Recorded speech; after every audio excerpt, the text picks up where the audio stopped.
Commit to rigorous honesty. That's a phrase that is heard in recovery circles all over the place, but it's such a key and important idea. What in the world does it mean, and why is honesty so important to our healing?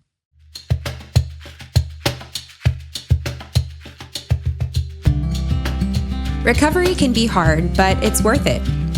There is hope knowing we can find healing one step at a time with Jesus and healthy community.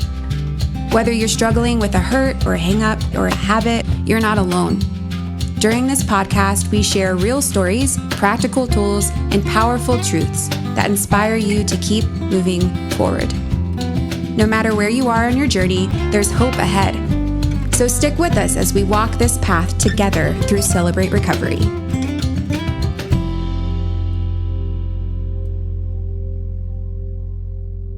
Well, hey, welcome back to Hope in Recovery, a Fellowship Celebrate Recovery podcast where we talk recovery conversations and life change stories to help keep us moving down our road of healing and hope as we grow closer to Jesus and each other in this journey of recovery.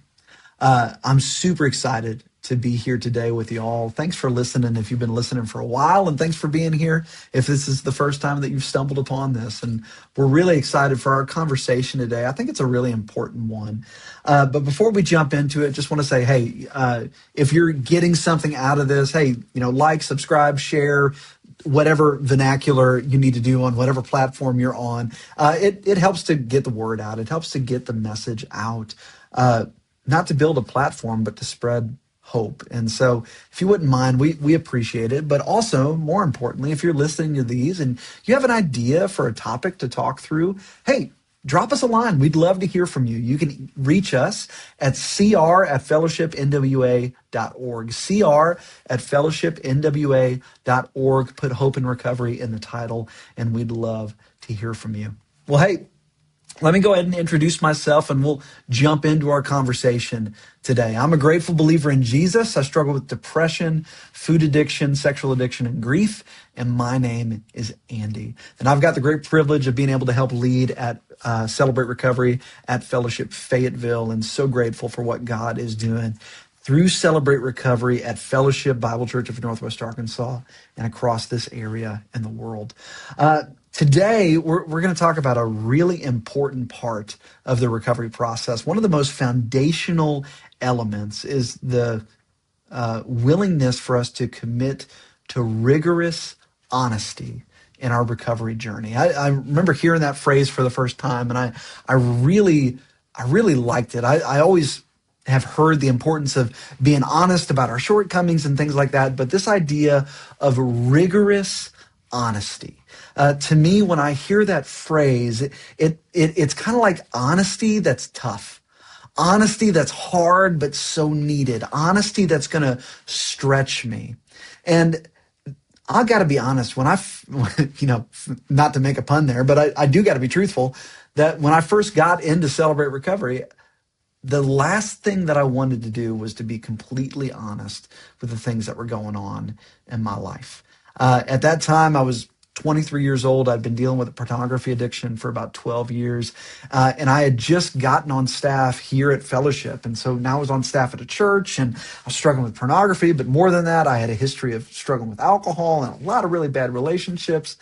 I didn't really want to be honest about what was going on in my life. But the reality is that honesty really is the starting point. And there's a lot of really important reasons why. One of the things that I'll say is this: honesty breaks isolation. When I allow myself to be truthful about the things that are going on in my life, when I allow myself, and I guess this is good to kind of define what honesty is. Honesty is us owning up to the reality of what's going on. It's being willing to call a spade a spade. It's being willing to allow ourselves to be laid bare in front of God and others. It's willing to tell the truth about what's going on in my life. And when we are willing to do that, the first thing that it does is that it breaks our isolation. One of the things that is so common for whenever we're struggling in our own hurts, habits, or hangups is to feel like, hey, we are the only person here. I know I felt like that in my pornography addiction. I thought I am the only one that struggles with this in this way. I'm the only one that's dealing with this shame, and I can't let people see what's going on in my life. When we refuse to live with honesty, it's like we're putting on a mask. Uh, you know, I relate to that because I felt like for a long time in my life, I didn't want to be known. I didn't want to be honest. I didn't want people to see the real me. And so I would put up a front wherever I was at. And you know what? I got really good at putting up a front. I got really good at kind of crafting the mask to fit the situation. And one unfortunate thing is that when we get good at crafting the mask, people really love the mask. But if people are loving the mask, what does that do to the person wearing the mask? If all of the love and affection and affirmation is projected at the image, the person wearing the mask is blocked from that. And I lived in that space a long time. And the more that people love the mask and the less that they were able to actually love the real me, the more fearful I got of what happens when I take this mask off. And that's a really lonely, lonely place. You see, God didn't design you and I to live alone. He didn't design us to do this life on our own. In fact, in Genesis, after God finished creating and Adam named all the animals, God looked at Adam and said, you know what, it is not good that man is alone. Man needs somebody. And so God created Eve. And so we see from the very beginning that we were designed to live in connection with God, but also connection with each other. And so when we live isolated in our struggles, we cut ourselves off from anybody else being with us, and it makes it to where we have to live this life alone. And, you know, if you're listening to that, some people listening to that might say, you know what, that sounds great to me, Andy. I don't want anybody to know me. I don't want to let people in because letting people in is dangerous. And if that's you, I totally get that. I understand that there's many of us that have been hurt really, really deeply by people in our life. And I can relate to that. But if we were designed to live this life alone, don't you think God would have told us that? But instead, he tells us in a lot of different places, don't lie to each other, for you're part of each other, like it tells us in Colossians. Or like it tells us in James 5:16, therefore confess your sins to each other and pray for each other so that you may be healed. Not forgiven, but healed. God uses other people as a part of his healing process for us to experience his love and grace and mercy and community with each other. In the New Testament, well over 50 times, it uses some form of the phrase of one another. We're designed to do this together. I mean, even when you look at the New Testament in the Bible, most of the letters in the New Testament were written to churches. They weren't written to individual people. They were written to communities of believers together. We need each other. And when we're willing to be honest, I'll tell you what I experienced when I was honest. Whenever I was willing to finally say, hey, I struggle with pornography, it broke me out of this self-imposed isolation. And on the other side of me risking to say, this is what's going on, you know what I found? Other people saying, hey, me too. I've been there. And you know what? I've found freedom. It was an amazing feeling. I realized that I wasn't alone. But I had to be honest with myself so that I could be honest with others. Honesty is also important too, because in breaking isolation and being honest, it starts to kill the shame. Shame is a little bit different than guilt. Guilt says I've done something bad and I feel bad about it.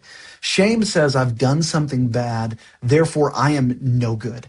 I am awful. There's something downright just, I am worse than any other person that has ever lived. And in that place of shame, we can even fall into this place of self-pity, which is a twisted form of pride that says, you know what, I'm so broken, not even a savior could save me. And shame, when it's left to grow, one of the things that it is that it's a completely kind of disintegrating experience. When we're living in toxic shame, it pulls us apart. It keeps us from being open with others.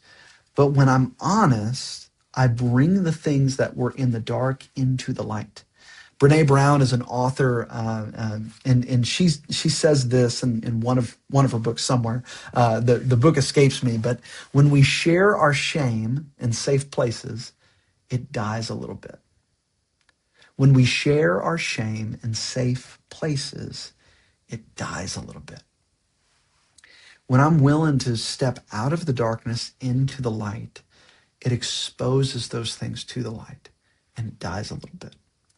I know for me, it was really, really hard the first time I said I struggled with sexual addiction.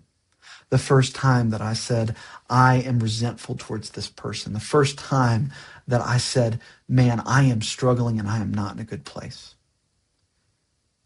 But you know what? It was a lot easier the second, third, fourth, and fifth time. Because each time I brought those things out, my shame that was attached to that died a little bit. And what's wild is I actually felt lighter. You see, another way to say it is that when we're honest, it allows us to let go of the burdens that we're carrying, because it allows us to let other people into it, to bear it with us. There's a couple other things that honesty does, and we'll grab those on the other side of the break here in just a second. Hey friends! A lot of people find the process of starting recovery scary because they aren't sure how to begin or what to expect. The easiest way to get started is simply to get started. Just take that next right step and go to a CR meeting. Every Friday night, we have our Celebrate Recovery meetings at Fellowship Fayetteville and Fellowship Rogers. At 6 p.m., we have a great meal for connection with other recovery brothers and sisters. Then we meet for large group at 7 p.m., followed by open share groups at 8. Same schedule on both campuses, different teachers, different worship teams, but the same great experience. We'd love for you to join us this Friday night. It's never too late to start or start over again. For more information, go to fellowshipcr.org. All right, we're back talking about the importance of living with rigorous honesty, allowing ourselves to be honest about the really hard things that are going on in our life. And so we talked a little bit before the break how honesty allows us to break isolation. It allows us to kind of step out of this self-imposed prison that says, I can't let anybody in. And when I start letting other people in and I start being honest about where I'm at, it starts to kill some of the shame that's attached to these things that I was so scared to bring out into the light in the first place. But here's where it starts really getting sweet. The next thing that honesty does is that it helps to foster humility. God says time and time again in the Bible that there is a unique interchange between grace and humility. One of the ways that he says is found in the book of James in chapter 4, that God opposes the proud, but he gives grace to the humble. One of the things that keeps us from being honest so much, and I know I can feel this so much in my life, even nowadays when new things come up, is that there's this pride that wells up in me that says, I don't want to acknowledge that there's other areas in my life that I have to grow. Like it's a painful thing to have it pointed out that, man, I'm not put together. Man, I thought I was doing better in this, but golly, there's still areas of my heart to grow, which, by the way, if we've still got a pulse, if we're still living and breathing, then there's still work that God intends to do in us. Part of living, part of following Jesus is that God is so faithful that over the course of our life, he's going to keep pointing out areas of our life that he he wants us to submit and surrender to him. And so pride is such a deadly thing to my recovery. My pride keeps me from refusing to admit that there's a problem. And when I refuse to admit that there's a problem, I will always stay stuck. Now, when I choose to be honest, what that does is that forces me to say, I need help.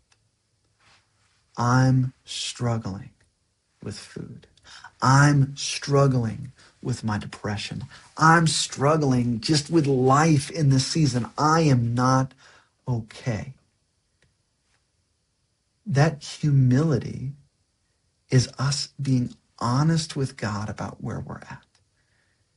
And when we foster that humility, here's what's amazing.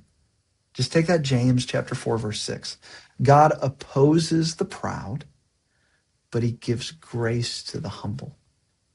Here's another way that it's said in 2 Corinthians chapter 12. In there, Paul is saying about an interaction that he had with Jesus. He pleads with Jesus to take these things away, but God, for whatever reason, is saying no. And he said he heard Jesus say this, my grace is sufficient for you. My grace is enough for you, for my power is made perfect in weakness. And Paul goes on to say, therefore, I will boast all the more about my weaknesses. For when I am weak, then I am strong. It later on says that God's grace, God's strength is made perfect. God's power is made perfect in our weakness. When I allow myself to humbly say, I'm weak, God, I need you, it fosters humility. And in that humble place, that's actually God's favorite place to work. When we're willing to go, God, this is where I'm at. And it actually gives us a gateway into, think about this, honesty gives us a gateway into humility and comfort. And that humility gives us comfort and healing and actually allows us to start finding the power to actually change. It's so, so cool. And here's the last thing that as I was thinking about this, that I feel like honesty does. And there's a lot more to be said about this, but I'll end on this one right here. Honesty creates momentum in my recovery. Here's why. Whenever I'm not willing to be honest about the things, whenever I'm not willing to speak the things out loud to another person that I'm dealing with, it stays in the land of just kind of ethereal in my head. Maybe I'm being honest with myself. Golly, I've got a pornography addiction. I'm struggling with alcohol, whatever it is. I'm struggling with these things. If I don't speak that out loud and honestly say that to another person, it stays in my head. And if it stays in my head, it can stay hidden. And if it stays hidden, I'm going to stay stuck. Hiding never leads to healing. But honesty helps us to find wholeness. And when I'm willing to speak it out, it allows whatever that is that I'm holding back to be out concrete in the open. I just told my step study group this. I just confessed this to a group of sisters in Open Share. I just said these things to my sponsor. Another person knows. And now that another person knows, I'm on the process. I'm stepping forward. It forces me to make the choice to take the next step. And it doesn't mean that it's fixed right away, but it helps me move forward. And if I'm starting to move forward, it helps it's easier to build momentum in that. If I'm staying stuck, I'm not moving. And things that aren't moving don't pick up momentum. But if I'm willing to step forward, momentum can start being gained. Now, here's what I'll say. That idea of rigorous honesty is an interesting phrase. It's, and I said a while ago that it reminds me of like honesty that costs me something. Honesty that's really hard. honesty that feels a little humiliating. So how do I know what I need to be honest with? Well, what's the thing you don't want to say? You know, I've heard it said that oftentimes we feel really comfortable, and I'll use I and me statements because I think this applies to me probably above anybody else, is that I feel really comfortable sharing 99% of things. But there's 1%, especially when I first came into this process. There's 1%. It's that detail. It's that action. It's that thing that I looked at. It's this particular thing where the point of my shame is most painful. Maybe that's the very thing that needs to be brought out to the light. Maybe that's the thing that God wants you to say. I have noticed in my life, when I'm willing to share the 1%,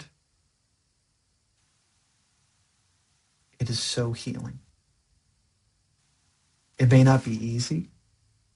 It may be painful. There may be consequences with it. But the things that stay hidden can't get healed. And so as you're listening to this, maybe you're in the middle of writing your inventory. What's the one thing you haven't written down yet? Maybe you're just starting to step into open share. What's the thing that you need to put in your introduction, but you haven't yet? Maybe you've been on this process for a long time. What's the behavior that you picked up that you feel like you should be over by now? Allow yourself to be honest. And I think it's important to note, too, that honesty, rigorous honesty, doesn't mean that we just blab everything to anybody. Don't go after listening to this podcast and grab the little old lady in the produce aisle at Walmart and express rigorous honesty. Go to your people. That's why it's so important that we're in open share. It's so important that we're plugged into Step Study. It's so important that we build our accountability network. We need safe people that aren't going to be shocked by the things that we share, that have the maturity to hold us well in those shameful places of our life. But find those people and share it. You'd be surprised what happens. You'd be surprised the healing that happens. I heard somebody say once that freedom is just having nothing to hide. And I think that's a really fun definition of freedom, because people that don't have anything to hide don't seem too worried about what people know. And so I'd encourage you as we think through this. I'm grateful to be able to have this conversation. I know we're a little bit shorter today, but I think it's weighty enough to warrant that. Where are the things that you need to be honest? Maybe first you're honest with God, and maybe if you feel like you can't share everything, share what you can, and trust that God's going to help you to get it all out as he leads you in this process. And I'll end with this. You may be listening to this and going, hey, Andy, I get it. I understand the cost of not being honest. I understand that it helps me break isolation. I understand that I'm going to stay stuck, but you don't understand what I'm holding. Nobody can hold this. And I've been there. There's something that Jesus tells us in Matthew 11. It's one of my favorite passages. We talk about it a lot on this podcast. But Matthew 11:28, Jesus says this: "Come to me, all of you who are weary and burdened, and I will give you rest." And what I love in that is that what Jesus is telling us is that he sees and knows the weariness and burdens that we carry. He sees the hidden things that we don't want him or anyone else to see. And yet, he still invites us to come. He says, come to me. He doesn't say, come to me, all of you put together and perfect people. No, he says, come to me, all of you weary and heavy laden. Our burden is the very thing that enables us and qualifies us to come to Jesus. And when we come to him, his posture isn't that of closed arms, but arms that are open and welcoming, saying, son or daughter, I'm glad you're here. I've been waiting for this day. There's nothing that you're carrying that's too big for Jesus to hold. So come to him. Well, hey, thank you so much for being with us today. We hope and pray that as you are walking your road to recovery, you are encountered by the kindness, goodness, and grace of Jesus in it. If you need a place to help walk alongside you, to help point you towards that incredible Savior of ours, we want you to know Celebrate Recovery meets every single Friday night at Fellowship Rogers and Fellowship Fayetteville. 7 o'clock, we start our worship time. We would love to have you there. You are not alone in the things that you're dealing with. And there is a community of people, a forever family that is willing to welcome you in, arms open wide, and a God that's willing to meet you in your mess to help bring healing and wholeness and hope as we walk closer with Jesus. We love you. We'll see you next time.